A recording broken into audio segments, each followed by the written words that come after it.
আমাদের স্লোগান কি হবে? কোরআন পড়ব, হাদিস পড়ব, জীবন গড়ব। কোরআন হাদিস ছাড়া যদি আমাদের জীবনের লেখাপড়া অন্য কিছু করি, তাহলে পরিপূর্ণভাবে আমরা নিজেদের জীবন গঠন করতে পারবো না। আসসালামু আলাইকুম ওয়া রাহমাতুল্লাহ। তোমরা সবাই কেমন আছো? আলহামদুলিল্লাহ। শিক্ষাকে কি বলা হয়? শিক্ষা জাতির মেরুদণ্ড। কি বলা হয়? একটা প্রাণীর মেরুদণ্ড না থাকলে সে সোজা হয়ে দাঁড়াতে পারে না।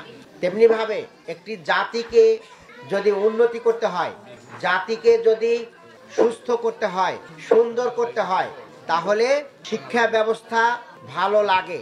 আর আজকের যারা শিশু, তারা আগামী দিনের এই দেশের কি বড় নাগরিক, ভবিষ্যৎ, তারা দেশ পরিচালনা করবে।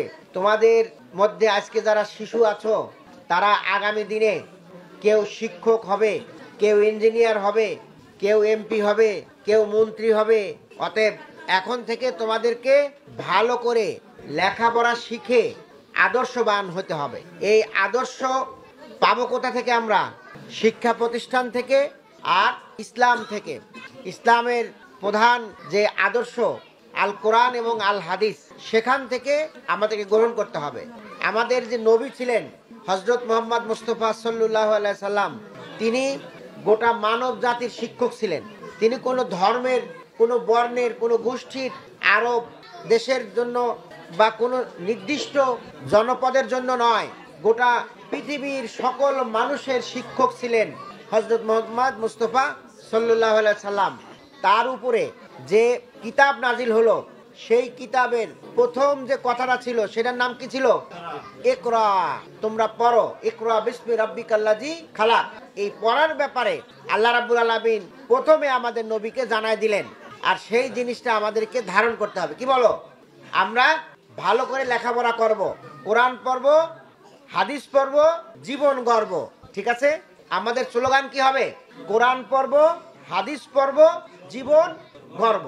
কোরআন হাদিস ছাড়া যদি আমাদের জীবনের লেখাপড়া অন্য কিছু করি, তাহলে পরিপূর্ণভাবে আমরা নিজেদের জীবন গঠন করতে পারবো না। আমাদের পূর্ববর্তী বক্তা বললেন যে যত বড় শিক্ষিত হয় তত বড় দুর্নীতিবাজ হয়। কি বলেন?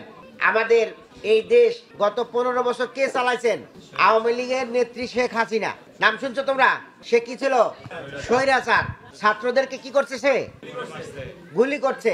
আমরা দেখছি ওই আন্দোলনের সময় এই ছোট একজন শিশু গেছে, কি তুমি কি জন্য আসছো?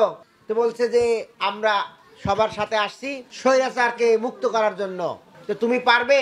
তো বলছে আমার ভাই আবু সাইদকে কেন শহীদ করা হলো, গুলি করা হলো, আমি আবু সাইদের পক্ষে এখানে আসছি, তুমি পারবা? আমি পারবো। যদি না পারো তাহলে আমি শহীদ হয়ে যাব। তাহলে এই ছোট বাচ্চারাও সেদিন বলছে যে আমার ছাত্র ভাইকে কেন গুলি করা হলো, আমার বড় ভাইদেরকে কেন গুলি করা হচ্ছে। এই স্বৈরাচার কি করছিল? এই দেশের টাকাগুলো চুরি করে বিদেশে পাচার করছে। বুঝতে পারছেন? তারা উন্নয়নের নাম করে একটা টেন্ডার 3 বার করে দিছে। যদি 10 টাকায় হবে, সেটা 30 টাকায় করছে। এইভাবে লক্ষ কোটি কোটি টাকা হাতায় নিয়ে বিদেশে পাচার করে দিচ্ছে। এখন সেগুলো তদন্ত হচ্ছে। দুদক সেটা তদন্ত করতেছে। শেখ হাসিনা, তারপর তার ছেলে, তার বোন, তার আত্মীয় স্বজন, সবার দুর্নীতি এখন বাড়াই যাচ্ছে। তাহলে বাংলাদেশের এই টাকাগুলো কোথায় গেল? এখন খোঁজ পাওয়া যাচ্ছে। বাংলাদেশের ব্যাংকের টাকা যেখানে তালা মারা থাকে, সেখান থেকে চুরি করে নিয়ে গেছে। বলেন তো, ঘরের লোক স্যার এটা পারে? প্রিয় ভাই এবং বোনেরা, এইভাবে তারা দেশটাকে শোষণ করছিল। শুধুমাত্র তাদের ভিতরে কি ছিল না? ইসলামের আদর্শ ছিল না। কোরআনের আদর্শ না মানার কারণে এরা এই দুর্নীতি করছে এবং আল্লাহর কাছে হিসাব দিতে হবে সেই ধরনের শিক্ষা তাদের ভিতরে ছিল না। যে কারণে তারা মানুষকে মেরে, মানুষকে খুন করে, মানুষের টাকা চুরি করে দেশের রাজা হতে চেয়েছিল। কিন্তু আল্লাহ তাদের সেই খায়েশ পূরণ করে নাই।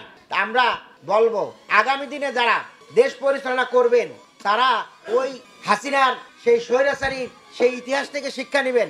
আপনারা নিজেরা ওই রকম স্বৈরাচারী হবেন না। আর আমরা বলবো আমাদের জামাতের 2 জন মন্ত্রী ছিলেন, নাম কি জানেন আপনারা? মতিউর রহমান নিজামী, আলী হাসান মোহাম্মদ মুজাহিদ। তাদেরকে অন্যায়ভাবে ফাঁসি দেওয়া হয়েছে। অথচ ফখরুদ্দিন মঈনুদ্দিনের সেই সরকার 2 বছর তদন্ত করে এই দুইজন মন্ত্রীর কোনো দুর্নীতির সন্ধান করতে পারে নাই। তাহলে বলেন, যারা দুর্নীতি করতে পারে না তাদেরকে কিভাবে নাটক বানায় ফাঁসি দিল? আগামী দিনে যদি এই দেশকে সুন্দরভাবে পরিচালনা করতে হয় তাহলে দুর্নীতি মুক্ত একটি সরকার করতে হবে, একটি চাঁদাবাজ মুক্ত সরকার করতে হবে। আর সেই কাজটা পারবে কারা? যারা ইসলামকে নিয়ে আদর্শবান জীবন গঠন করবে। সেই ধরনের একটি সরকার যদি আসে তাহলে একটি সুন্দর দেশ গঠন করা যাবে। আমরা আশা করব আমাদের এই ছোট্ট ছোট্ট সোনামণিরা আগামী দিনে ইসলামের আলোকে জীবন গঠন করার মাধ্যমে তারা এই দেশের জন্য কাজ করবে। সেই জন্য আমি সবাইকে ইসলামের আলোকে উদ্ভাসিত হওয়ার জন্য আহ্বান জানাই। পাশাপাশি আজকে তোমাদের কষ্ট দেওয়া হয়েছে এই সামান্য উপহার দেওয়ার জন্য, এটা আমাদের উচিত ছিল তোমাদের বাড়ি বাড়ি গিয়ে দিয়ে আসা। তবে একসাথে দিলে একটা সুবিধা হলো, সবাই সবাইকে চেনা যায়, জানা যায়, দেখা যায়।